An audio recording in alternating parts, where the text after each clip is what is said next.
You're tuned in to More Living with Jim Brogan, broadcast live from the Brogan Financial Studios at News Talk 98.7, where old-fashioned values, expert knowledge, and genuine understanding come together to give you the retirement straight talk you deserve. Jim's a former National Advisor of the Year recipient and a financial educator, and he's here today to talk about how you can live out the best years of your life. Jim and the Brogan Financial team have been helping retirees and pre-retirees across the Southeast for over 20 years in their pursuit of financial independence. You can reach them during the week at 865-862-6800. So sit back, relax, and get ready to learn, because More Living with Jim Brogan starts now. Hello, East Tennessee. Welcome to More Living with Jim Brogan, where it's all about living the best years of your life your way. This is News Talk 98.7 WOKI. One of my favorite times of year is the spring, and I feel like the weather, especially the last week of February, it was certainly a little bit unseasonably mild. But, man, spring, I knew it was right around the corner. It feels like it's here. I know we'll probably have a couple of cold spells, but, you know, I just love it. The grass greens up, flower blossoms appear. But the surefire way that you know that spring has arrived is when the dogwoods begin to bloom. You know, you can drive down neighborhood streets with the signature pink arrows to see the beauty of the dogwoods on display. It really is a magical time of year, and East Tennessee is one of the most beautiful places on earth to me in the spring. The warmer spring weather this past week has me really raring to get outside and explore. Of course, Dogwood Arts is a nonprofit here in Knoxville that works to promote and celebrate the art, culture, and natural beauty of our region. Today on our show, we are joined by Sherry Jenkins and Vicki Baumgartner with Dogwood Arts. Welcome to More Living, ladies. Thank you. Good morning. Good morning. Let's start with you, Sherry. Your role, you're the executive director at Dogwood Arts. I am, and you are speaking our language with that excitement for spring. We are ready. We're with you on that one. Yeah, I love all the seasons. It's one of the great things about being in East Tennessee. But, yeah, spring is such a great time. And then, Vicki, your program director? I am the Trails and Gardens program manager. So I am otherwise known as the Bloom Queen. I do all things blooming. And so talk about speaking our language. We love a beautiful blooming spring, and we are geared up for one this year for sure. Well, I grew up in Knoxville, out in off Alcoa Highway. And the dogwoods were a staple in just about every yard. Talk about the history of Dogwood Arts. So Dogwood Arts actually began in 1955 as a neighborhood beautification project after a New York author sort of slammed the city as the ugliest place he'd ever seen in America. And there were a group of women who decided, with the Knoxville Garden Club. When I saw that, I just thought, East Tennessee? I know. That seems crazy. It's so beautiful here. You can't imagine, but I guess the downtown area was, of course, very, very different at that point in time. And that's likely what he was referring to. But these folks decided that if that's all you've seen, you haven't seen how beautiful it is in East Tennessee. So they literally called neighbors, started getting people to plant dogwood trees in their front yard because it's a native tree and it blooms so beautifully. And so many people were coming to see the trails. The first trail was in Sequoia Hills, and it only went from Cherokee Boulevard right down to the fountain and circled back out. And these women were, as I have heard but haven't seen evidence of, actually painting those pink lines on pieces of wood and nailing them to the trees to direct the route. And then the city said, we think we can help with that. Let's put those on the road. So that's the story of how the pink line started. So within 5 years, so many people were coming to see the trails that the festival was born, and it's been continual except for COVID since 1961. Well, those dogwood trails are what I think of first and foremost. I lived on the Dogwood Trail growing up. So we lived in South Knoxville, out off Alcoa Highway in Lakemore Hills. You were in Lakemore Hills, yeah. And the dogwood ran right by our house. Now, at some point, I lived on Velmetta Circle, which is all the way back in there at the very end. And at some point, they stopped going down around the circle. They stopped painting it, and they went up Blow Drive. But growing up like that was always synonymous to me with Dogwood Arts, was that trail, and we'd have everybody driving by and looking at all the dogwoods, and it was a beautiful area to grow up in with so many dogwoods. You know, dogwoods aren't native to East Tennessee, but everybody wants them in their yard here. What's so unique about dogwoods, do you think? Well, they are native to East Tennessee. They are. We have just the perfect climate for them to bloom here. I grew up in Middle Tennessee, and while they certainly grow there and they bloom, it's nothing like the way they are here in East Tennessee. So I guess it's that it may be that little bit of elevation, it may be the cooler air, but it's they flourish here like nowhere I've ever seen before. I don't know if the clay type, soil we have here. I wouldn't think the clay would be particularly good for them because they have to have good drainage. They need really good drainage. But they're a native understory tree. So where you find them in their original habitat is sort of at the edge of woods. So, but we're planting them in full sun. I have them in full sun at my house, and they absolutely thrive. We do too. Actually, we have them in the front of our house, and that's what gets the afternoon and evening sun. Right. I don't know anything about flowers and stuff, so we're going to get into all this stuff. I don't have a green thumb, so you'll be able to bring me up to speed. The winter featured gardens are open March 17th through the 19th. Talk to us about the winter featured gardens. Where are they? When is it open? Well, we're doing winter featured gardens because we're so excited about spring that we can't wait for spring. So we just decided we'll go in and bust it open in the winter and get started. So the weekend of March the 17th through the 19th, that'll be a Friday, Saturday, and Sunday. We're going to do 2 featured gardens, and it's interesting for people who are garden enthusiasts or people who visit gardens. It's interesting to see them in different seasons. So what this garden looks like at the end of middle of March is entirely different from what it's going to look like in the middle of June. So we do these gardens so that one year you might see it in March, and one year you might see it in April, and one year you might see it in June. And the variety is it's not only beautiful, but it's inspiring for people who like to garden. So one of these will be in Holston Hills, and the other one will be at Savage Garden in Fountain City. And Savage is 100, and I think they're 102 years old now. They celebrated their 100th anniversary a couple years ago.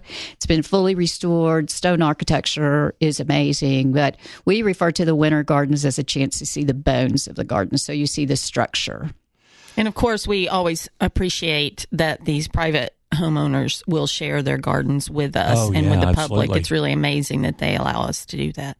Let's go ahead and mention for our listeners, what's the easiest way, the best way for people to find out about all the things going on with Dogwood Arts over the next really over 2 months, right? Yes, and dogwoodarts.com. It's super easy. It's art with an S on the end of it. Dogwoodarts.com. So dogwoodarts.com. And that's where you can see the full find schedule, find out more about the winter featured gardens as well. Dates, times, locations for everything that we're doing, for sure. Now, spring gardens are already starting to take shape with the warmer weather we've been having. What are your favorite places people can go to take in public gardens? Oh, my gosh. So many. That's a loaded question. There are too many to answer. If you're doing public gardens, of course, the UT gardens are lovely. The Knoxville Botanical Gardens are a hidden jewel in East Knoxville. The UT Arboretum has, I think they still do regular walks. It's a great place to go and see some of the public gardens. But as we get into season for the month of April, there will be private gardens that'll be open along the trails. And those are all listed on our website and will be noted with a sign in the yards of those that are open for people to just stop and take a look through from 10 until dusk every day, or 10 until 6, I think is what we say on that. Mm-hmm. Spring is really already here. It's not right around the corner. It's already here. We're visiting with Sherry Jenkins and Vicki Baumgartner from Dogwood Arts. When we come back, I want to talk about the events coming up in April. We'll talk about the Chalk Walk. We'll talk about the festival and some of the great things going on right here in East Tennessee with Dogwood Arts. So stay with us as you listen to More Living with Jim Brogan here on News Talk 98.7 WOKI.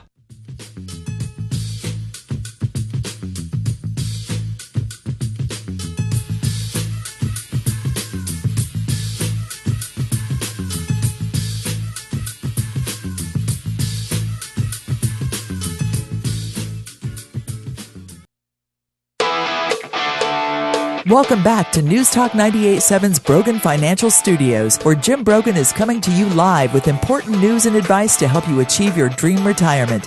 Get ready to learn and live. Here's your host, Jim Brogan. is More Living here on News Talk 98.7 WOKI. I'm your host, Jim Brogan. Spring is in the air, and we're visiting this morning with Sherry Jenkins and Vicky Baumgartner. They're with Dogwood Arts. That's what, that's kind of a staple of East Tennessee when we think about spring. I know when I was growing up, as I mentioned in that first segment, I grew up on the Dogwood Arts Trail out in Lakemore Hills off Alcoa Highway, and it just always very vivid memories of the dogwoods and such great tradition here in East Tennessee with that. I have to admit, last week, it had that day, it got up to like 80 degrees, and I was like, I don't know that I've ever seen 80 degrees in February. But, prior to that, we really had quite an Arctic blast, right? Mm-hmm. So it's created some challenges for, all kinds of horticulture, right? Right, Can you talk absolutely. to us a little bit about the challenges and how will that affect the dogwoods? Sure. We have lots of conversations about this and actually have attended some plant lectures and are learning along with everyone else. But basically what happened was it was so cold for so long. We have those cold temperatures that if they last a day or two, but when you get down to 4 degrees and 13 degrees high for 3 or 4 days. Yeah, it was under freezing for like 5 days. 5 maybe? or 6 days. It was horrible. And it really has taken a toll on a lot of the foliage in the gardens and the yards. And so some of our gardeners who are so gracious to participate are worried about what people might see when they visit this year. And I've encouraged them that this is a great learning opportunity. It's a great time for us to be able to talk to people about what we're experiencing. And gardeners love to do that. We love to talk dirt. But sorry, I had to go there. No, I love it. I had to go there. But I was happy to report that the dogwood tree blossoms look fantastic. I checked them on the way out this morning, as I do most days at this time of year, and they really look good. So unless we have another really hard freeze, once they start to open, the trails should be lovely. Now, a lot of the evergreens have a lot of burn. A lot of perennials have a lot of burn. Some of those things we're going to lose. Rosemaries, lavenders, I don't expect any of those to really make it this year. It's a good opportunity to do a little plant shopping, add a few things to your garden. But the key... And we'll see some other things shining maybe this year that we're not used to. Some other things will come through and surprise us. But I think the key that we've heard from everyone we've talked to professionally is be patient.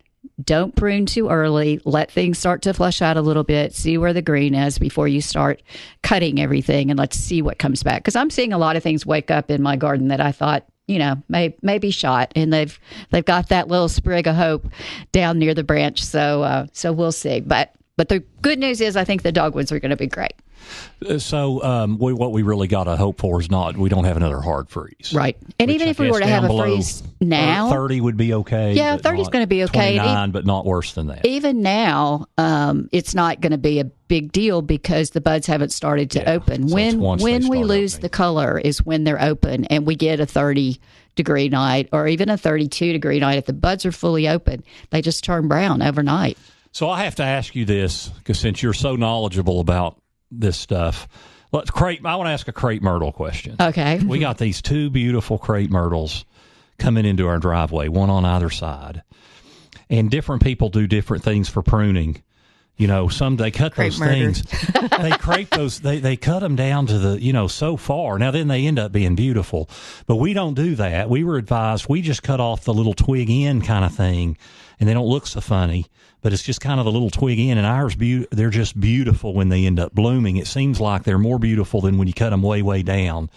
Well, how should we be handling our crepe myrtles? I totally agree with whoever gave you that advice not to murder your crepe myrtles.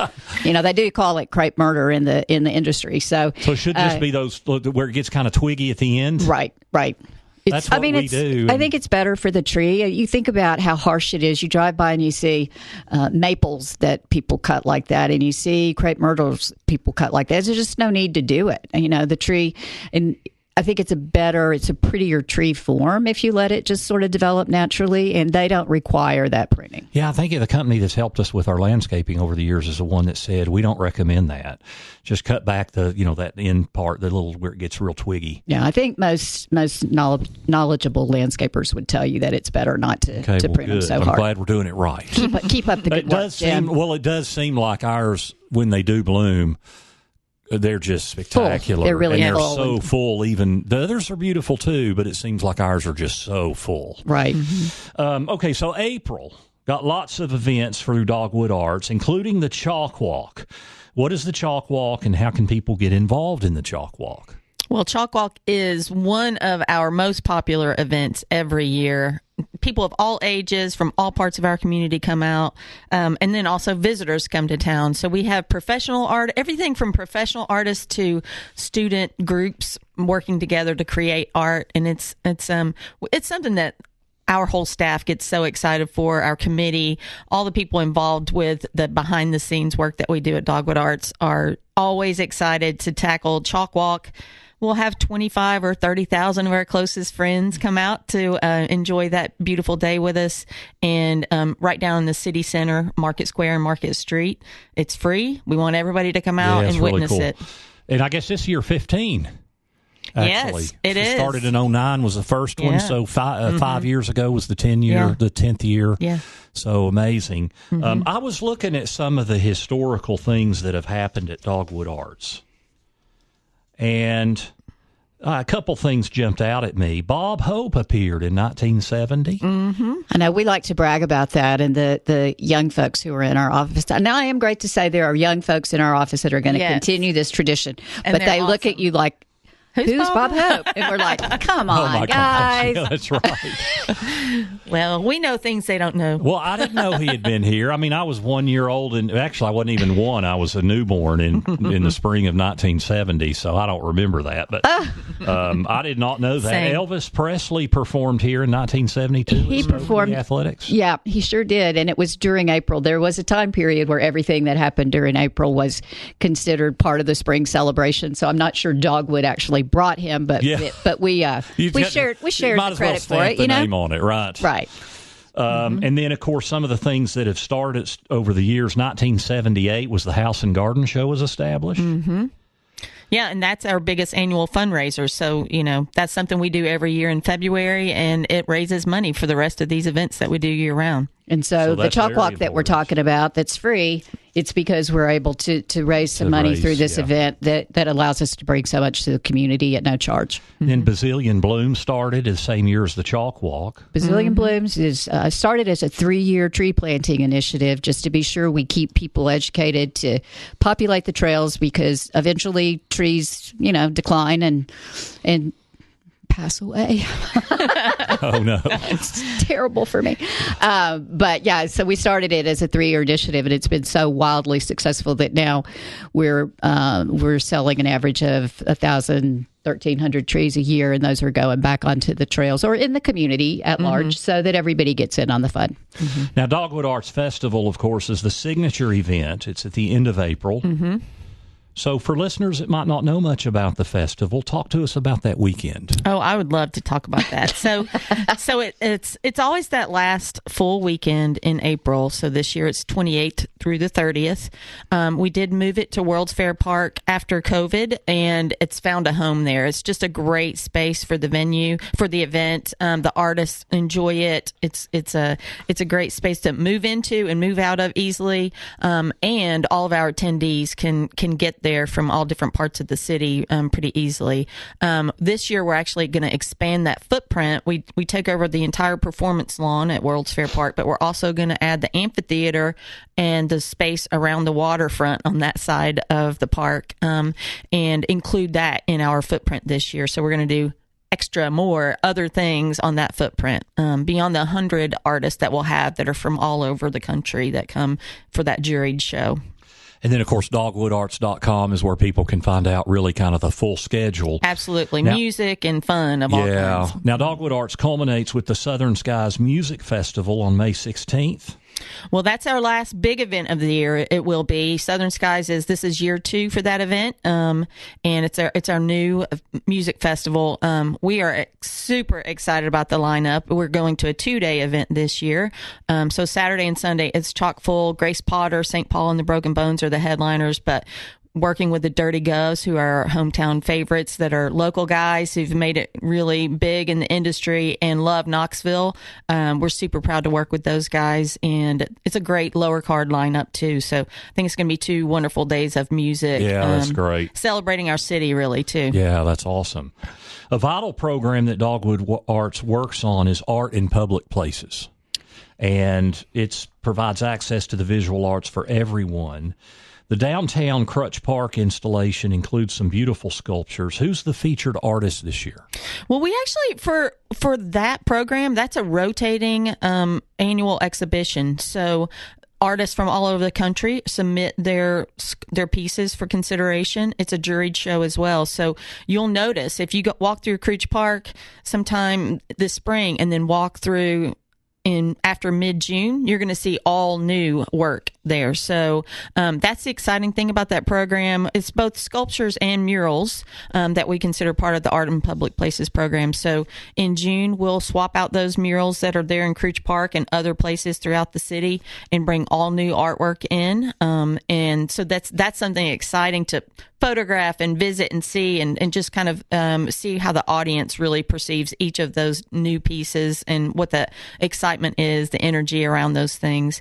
And then our mural work that we do, we work in Strong Alley and really just encouraging artists to continue working in the alley. That has been, kind of happening as an art installation activation for years. But we're kind of involved there, just keeping it rolling, making sure there's new art happening in the space, promoting it, keeping it clean, and it's really become an art destination for visitors and locals alike to see the new work that's happening there. And as you can hear, one of the things I'm thinking as I hear about all this is how much Dogwood Arts has evolved over the years and just added more and more and more and more things. Mm-hmm. So again, go to dogwoodarts.com and you can find a whole schedule of events and things going on. It's just an awesome way to bring in the spring here in East Tennessee. Now, when we come back, I want to talk more about all things flowers and garden. And so I'm going to ask Vicki some more questions.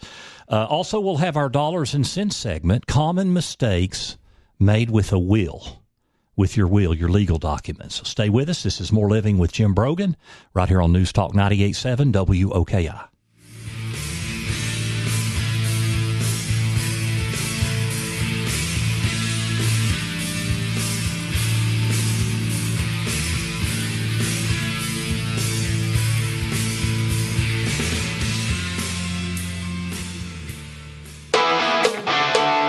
Welcome back to News Talk 98.7's Brogan Financial Studios, where Jim Brogan is coming to you live with important news and advice to help you achieve your dream retirement. Get ready to learn and live.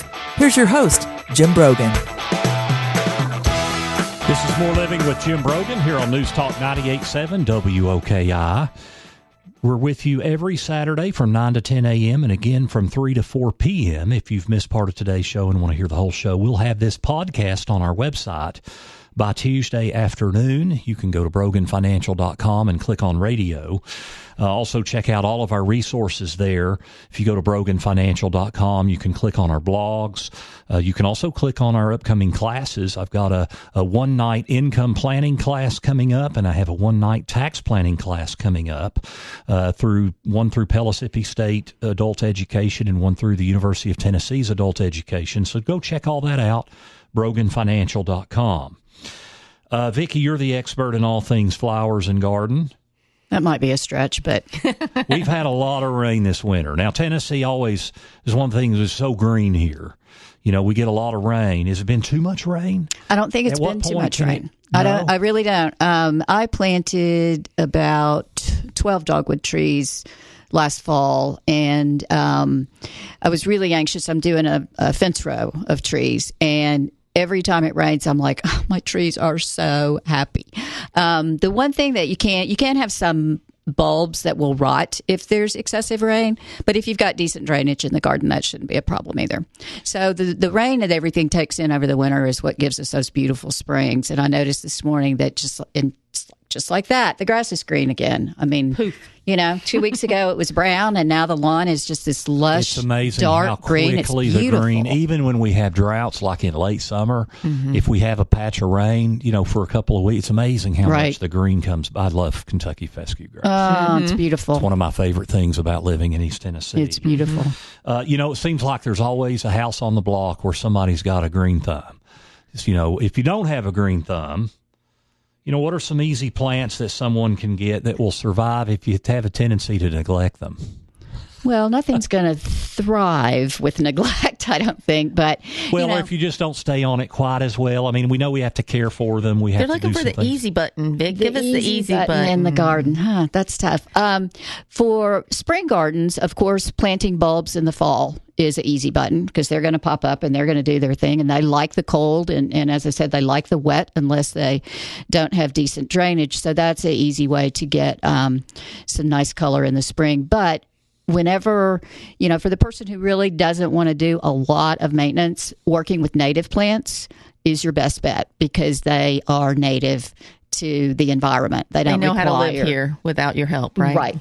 Right. They were doing it long before we got here, and they know how to do it. So, and you can talk with your local garden centers about native plants, but I like to add a mix of perennials and a few wildflowers in the spring, and choose hardy shrubs that don't require a lot of pruning, that are sort of self-sufficient, and then you can usually get a pretty nice mix out of that. The crepe myrtle that you mentioned is a really easy tree to grow here, and it's beautiful. It gives you summer blooms instead of spring blooms. And we have a lot of great greenhouses that have so much knowledge willing to share. We really do. Yeah, we do have that. If I want to start a vegetable garden, should I start with seeds or plants that I purchase? Depends on what the vegetable is, in my humble opinion. I purchase plants for lettuces and cabbage and broccoli and those kind of things. I'm not a super patient indoor person. I'd rather be outside. So when I start from seed, a lot of my things get spindly. So I don't start cool plants from seed, but I direct sow summer plants. So like beans and okra, things like that are very easy to direct seed. Squashes, but eggplant, tomatoes. I always buy plants on those kind of things. What vegetables are best for this area, for East Tennessee? Well, for this time of year, you do the cold crops. So that's going to be broccoli, cauliflower, cabbage, kale, lettuces, spinach, all that sort of thing. And then by the time the weather starts to warm up, 1st of May, you're usually safe to start planting beans and squashes and peppers and, of course, the beloved tomato that speaks summer, kind of like Dogwood speaks spring in my book. It does, especially Granger County. I guess we're famous for that. Gardens can be more than just fruits and vegetables or flowers. I've heard mixing in flowers is great for pollination and even insect repellent. So what plants are the best choice for repelling bugs? Lemongrass is a good one. Citronella is a really good one. Rosemary will sometimes repel some bugs. So I like to have an herb garden close to the kitchen, which is also close to the deck. So you've got the culinary herbs right there that you cook with, and then you have them right there by your area where you're sitting outside as well, and that helps to repel. But citronella is the one we always think about as a mosquito repellent. Yeah, and absolutely. When it's much lovelier to have the plant versus the spray. Right. Yes, well, that's one of the benefits of home gardens. Right. Is you don't have to. You're probably going to be pesticide free, but once it's growing, how do we prevent things like birds and animals from getting in there? Well, it depends on how stringent you want to be. With birds, like I have a blueberry patch that I really, really am partial to, and I'll net it right before it's time to pick the berries. But the birds and the snakes are going to get caught in there. I mean, that's just part of how it goes. There's not really any way to keep them from eating it unless you net those. And then there are some granules that I've been using. There's something called deer scram, and I think maybe rabbit scram or some small animal scram. That is a smell that they don't like. And it's a granular that you sprinkle around the edges of the garden. And I find it to be fairly effective. Now, if I put lettuce in a bed at the height of a rabbit, the rabbit's going to win. It's just how this works. Rabbit and I have talked about it. The rabbit's going to win, so it's up to me to move it, do something different, like put it in a higher raised bed or something like that. Spring is in the air. We're visiting with Dogwood Arts. Sherry Jenkins and Vicki Baumgartner have taken time to be with us this morning at More Living with Jim Brogan. We'll get back with them in just a moment. I'm curious as to what happens after the spring. Before we get back to them, however, it is time for Dollars and Cents. Want to be sure you are getting the most out of your retirement? For all the years of your retirement? That's the primary goal of More Living with Jim Brogan and our Dollars and Cents segment, where we provide you with an important financial tip that will help positively impact the quality of your life in retirement. And now, here's Jim with this week's Dollars and Cents tip.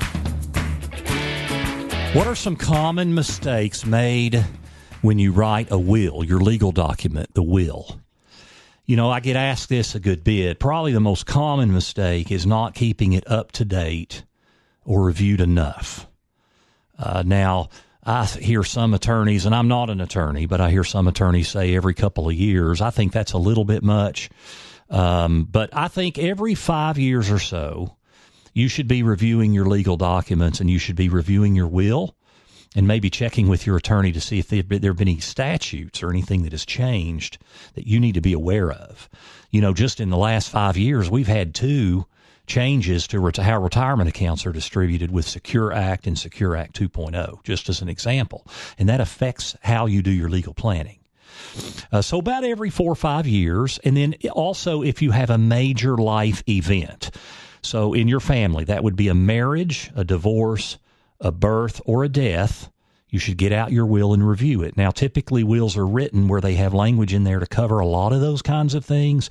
But you should always get it out and review it when you have a major life event and see if anything might need to be amended.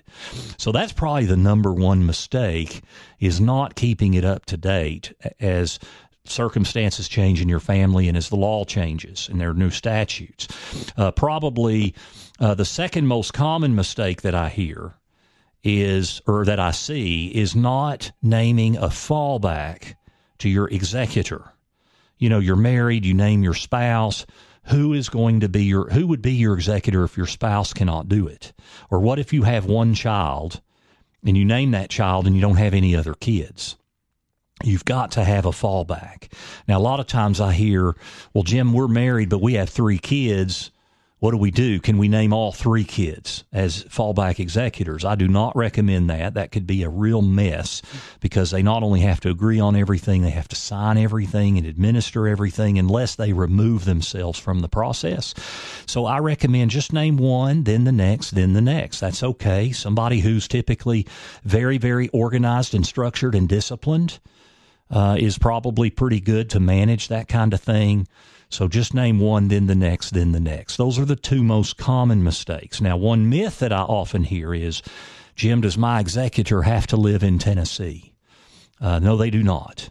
He or she does not. It certainly makes it easier to be able to file documents and do all those things, but they do not have to live here. Then the other main question that I hear is, should we do a will-based estate plan or a trust-based estate plan? And really what that's referring to is, when you pass away, should your stuff be governed and administered by, what legal document should govern and administer your estate? Should it be your will, or should it be your living trust? And it really is dealing with the ease of administration. When things are in a trust, they typically will bypass probate. It's a lot quicker, it's private, and all of those things. However, those documents cost more to set up initially. Somebody that doesn't have a large estate, doesn't need to spend $3,000 on a living trust document. We also see a lot of issues where people will create a living trust and then they don't put their assets in the trust. Just be aware, if you have a living trust and your attorney lists assets in the name of the trust, like, hey, we have our house in there and this investment account and this bank account and this piece of property, that doesn't mean it's there. Putting it in the trust document does not in any way put that asset in the trust. All that matters is, like, for example, for your house, if I go down to the courthouse, let's say you're Knox County, and I go down to the courthouse and I pull the deed to your house, what does it say on the deed? Does it say, for me, for example, Jim Brogan, or does it say the Jim Brogan Living Trust? If it says Jim Brogan, no matter what I've put in the trust document, that house is not in the trust. And we see this a lot where people have created these legal documents and they have done all this planning to bypass probate and cause ease of create ease of administration, and they don't put everything in the name of the trust. So what is the title on that asset, whether it's a piece of property, an investment account, or what have you? A lot in Tennessee, probate is not a real complicated, cumbersome process like it is in some states. Excuse me, not every state, but like it is in some states. We don't have a probate tax or assessment or anything like that. Tennessee's pretty friendly. So will-based planning can be very effective. Trust-based planning can also be effective. Now, if you do use a living trust, you still need a will, because what that will do, it'll be a lot simpler, but it'll take anything that maybe you didn't put into the trust or forgot to name the trust as beneficiary. It'll put it into the trust at your death. It's called a pour-over will. So everyone needs to have a will, even if you have a living trust. So those are just some common questions and misperceptions and mistakes that I see. The biggest thing to know is do you need an estate plan? Well, if you own something and you love somebody, you need an estate plan and you need legal documents to take care of all of these things. That's our Dollars and Cents segment for this week. You can find this week's Dollars and Cents segment and others by visiting BroganFinancial.com. To check us out at BroganFinancial.com, we've got lots of resources. You can follow our blogs. We publish a weekly blog. We've got some video content on there. You can also register to get our weekly e-newsletter, Blast, electronic newsletter, where we basically provide links to all the other content we're providing. So that would be a link to our Dollars and Cents segment every week, to any blogs we have published, any special reports that we have published, or special guides. I have a guide on legal documents, and all the different things you need to have in place. So go to BroganFinancial.com, and you can click on resources for that. We're visiting this morning with Sherry Jenkins and Vicki Baumgartner. They're with Dogwood Arts. Spring is in the air, and it's synonymous with spring in East Tennessee as Dogwood Arts. So when we come back, we're going to talk a little bit more about all the different resources that they provide and what happens when the Dogwood Arts Festival and all the spring activities finish. What happens the rest of the year? What are they doing with the youth for the youth in the area? You might be surprised. They're doing a lot of great things, so stay with us. This is More Living with Jim Brogan here on News Talk 98.7 WOKI.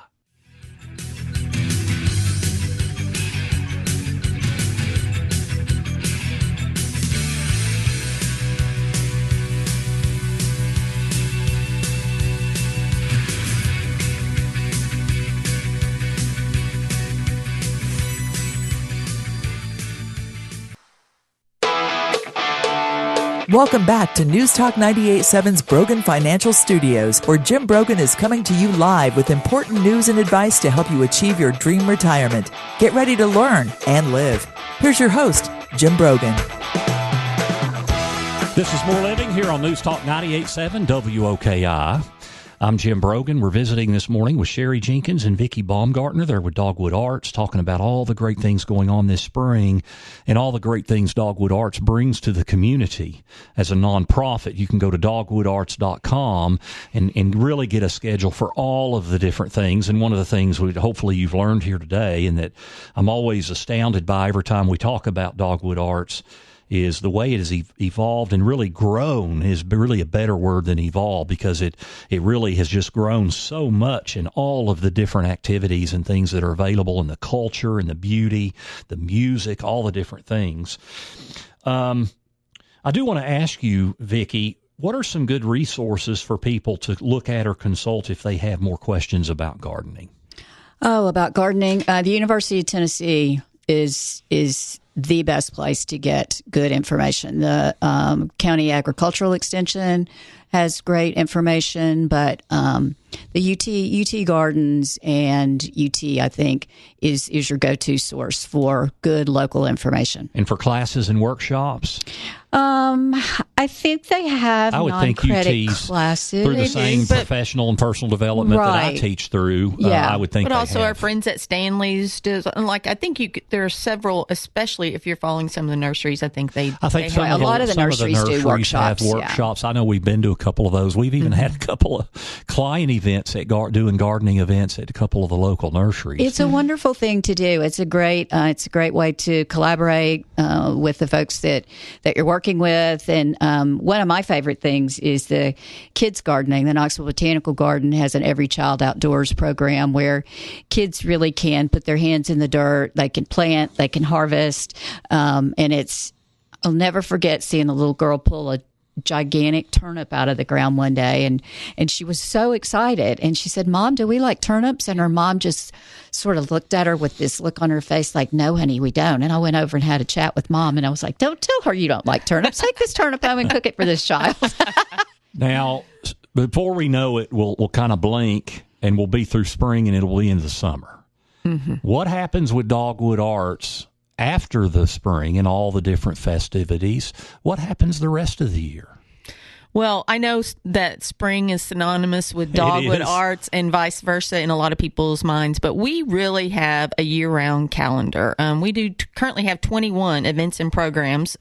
So those big events that we've already talked about today are definitely forefront in a lot of people's minds, but we have a really robust youth art program. With really a main element of that is a relatively new program for us that we started during COVID that we're going to continue is the Art Kits for Kids program. And if you've got a fifth grader in Knox County, Anderson, or Blount County schools, you have or will be seeing art kits coming home with your fifth grader. What we're going to do with that program going forward is to get those free art supplies to every fifth grader in those 3 counties every year. And that is currently it's about 7,100 children to date. So far this year, we've delivered all of the Knox County schools. So that's about 5,200 of those bags, and then the rest of the art kits for this year are going to go out in the next few weeks out to Anderson and Blount County schools. So that program is something that we're hoping we inspire. Fifth grade is the last year before art becomes an elective, so we're really kind of leaning in on that to hopefully keep kids inspired by the arts. I think it's so important. You know, I had served previously on the Knoxville Symphony Board, and when I was growing up, what that makes me think about is that what I did in high school you really couldn't do anymore. I mean, I had chorus and band, and when I became a junior, I was in madrigals and the pop ensemble, which was kind of an audition group of 16 kids, 8 guys and 8 girls. And that year, they had to actually go, because the curriculum requirements were increasing, we had to start having that pop ensemble and madrigals in the morning at 7:30. Oh, wow! So every morning for my junior and senior year in high school, I had to be there at 7:30 in the morning. That was a commitment. Oh my gosh! But then I still had band and chorus. So it's too bad. And I did art actually as a freshman. I did art and band, and so it just. The arts are so important. It's so important. And our curriculum, I just hate, we seem to not what's the right word? We just don't prioritize that. Right. And I think it's sad. So I think that's great. Y'all are doing that with youth art because I think it's so important in our kids' development. Well, and not all kids have the opportunity to have these supplies of their own and just express their own creativity. So that was a lot of the goal, is to send this home with kids who might otherwise not have an opportunity to have those materials, so that they can explore their creative outlet as well. And we really recognize those art teachers as heroes for those kids. Like, they're the champions of the arts, and for us, what we're doing is really trying to help support the work that they do every day. Absolutely. So you mentioned 21 events throughout the year, and of course your big fundraiser is in February, and that is the House and Garden Show. So I know that's just happened. We want to be aware of that next year. Maybe we'll do a segment in January. Absolutely. We could do a segment and really talk about the House and Garden Show and all the things that you all do with that. We'd love to. It's the first little taste of spring when we get to see the grand gardens that the folks just create overnight in the convention center. Absolutely. Well, thank you all. So I hate we're out of time. We could just kept talking about gardening, dogwoods, all that stuff. But thank you all. Vicki Baumgartner, Sherry, thank you so much for being with us this morning. Thank you, Jim. From Dogwood Arts. Thanks, Jim. Absolutely. So that's go to dogwoodarts.com. And you can find out more about all their events, not only through the spring, but year-round. Again, that's Sherry Jenkins and Vicki Baumgartner with Dogwood Arts. We thank them for taking time out of their busy schedule. Today, we've talked about the beauty of East Tennessee, really, and the beautiful springs that we have in the seasons, because a greater community provides for more living so you can live the best years of your life your way. Thank you for tuning in this morning. Thank you to Riley running the board, engineering. Thank you to Jill for producing the show. You've been listening to More Living with Jim Brogan, only on News Talk 98.7 WOKI. Have a very blessed weekend. The views expressed by Jim Brogan and his guests are not that of Cumulus Media. Any discussion of financial, legal, and tax planning strategies is not intended to be individualized advice and is general in nature. Always consult with your advisor for advice specific to your needs. This program's content does not represent a recommendation of any particular security, strategy, or investment by Jim Brogan or Brogan Financial Incorporated.